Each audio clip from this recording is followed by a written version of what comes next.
Hello everyone. In previous video we discussed about cotton industry. Today again I want to tell you about jute industry. It's also agro based industry first of all. Now we are talking about the jute industry. It's a feature first of all. Feature: India is the largest producer of jute as second in production of jute goods in the world in the term of export. India में ये largest producer है jute, लेकिन अगर world wide देखें तो export में भी for export the jute ये सेकंड लार्जेस्ट है. Is it clear? So industry mainly locate in West Bengal along with the Hooghly river. इसकी जो इंडस्ट्री है खासकर वेस्ट बंगाल में है, हुगली रिवर के साथ, क्योंकि वहाँ बहुत ज़्यादा पानी होता है. एक चीज़ याद रखना, जूट वहीं होता है जहाँ बहुत ज़्यादा वाटर हो. So that's why. Next we discuss about area. In cotton I told you in previous video there are 6 states and for the jute there are 8 states. First West Bengal, then Andhra Pradesh, Bihar, Uttar Pradesh, Madhya Pradesh, Odisha, Assam, Tripura. Which one I repeat? West Bengal, Andhra Pradesh, Bihar, Uttar Pradesh, Madhya Pradesh, Odisha, Assam and Tripura. These are the area from where we can see jute industries and we get jute production from there.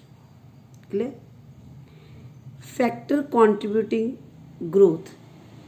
Which factor responsible for the jute growth? First of all, water for processing. Jute grow वहीं होगा जहाँ बहुत ज़्यादा पानी होता है. Jute grow होगा तो उसके बाद ही इंडस्ट्री में जाएगा as a raw material, we can use that. And cheap labour दूसरा फैक्टर है. इसके लिए अगर चीप लेबर मिलेगी then we can get more profit, because इसमें लेबर का काम सबसे ज़्यादा होता है. अगर लेबर एक्सपेंसिव होएगी तो हमें आउटपुट नहीं मिलेगी. जूट बैग्स आपने देखा होगा जिसमें चीनी, कनक वगैरह, वीट वगैरह हम डालते हैं जूट बैग्स में. Such kind of the things. So that's why it's need cheap labour.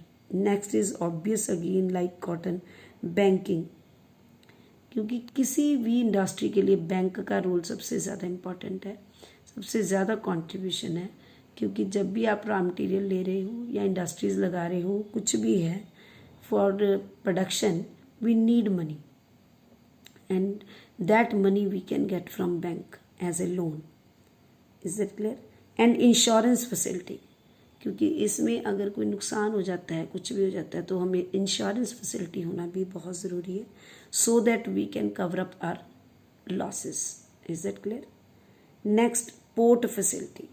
इसमें एक चीज़ डिफरेंट आ गई है. That was port facility. PORT port. Port होता है समुद्री जहाज़ों का अड्डा. तो इसमें पोर्ट फैसिलिटी होना ज़रूरी है, क्योंकि ये जो मटेरियल है एक जगह कंट्री से दूसरी कंट्री या एक जगह से दूसरी जगह भेजा जाता है. That's why. Next, problems. Each and every work having lot many problems as you know, है ना. हमारी लाइफ में भी अगर हम किसी भी चीज़ की बात करते हैं, प्रोग्रेस की बात करते हैं, किसी की कॉन्ट्रीब्यूशंस की बात करते हैं, तो हर चीज़ में प्रॉब्लम्स तो होती ही होती हैं. So let we discuss the problem. Less in demand. एक तो इनकी डिमांड बहुत कम है, क्योंकि डिमांड एंड सप्लाई का काम होता है. अपनी इकोनॉमिक्स चैप्टर में भी पढ़ा हुआ है.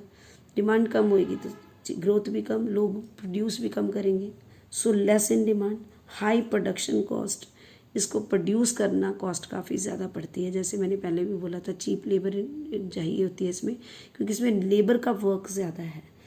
तो अगर लेबर महंगी पड़ जाती है तो इसकी प्रोडक्शन की कॉस्ट हाई हो जाती है. Stiff competition. स्टिफ कंपटीशन का मतलब होता है hard competition from international market. International market के साथ इनका हार्ड कंपटीशन है ना. क्योंकि अगर वो हमसे बेहतर बना लेंगे तो हमें उनसे और अच्छे से मतलब ग्रो करना होगा. Then synthetic substitute. इसीलिए स्टिफ कंपटीशन है, क्योंकि इसका सब्सिट्यूट सिंथेटिक है जो सस्ता पड़ जाता है, तो ये महंगा पड़ता है. वो जैसे प्लास्टिक होता है ना, एक आपने बैग्स देखे होंगे, बोरियां देखी होंगी जिसमें चीनी वगैरह आती है, तो उसमें कुछ सिंथेटिक बैग भी होते हैं. So this is the biggest problem for them. Is that clear? Now we discuss about the import export. Exported to USA, Canada, Ghana, Saudi Arabia, UK and Australia. Is that clear?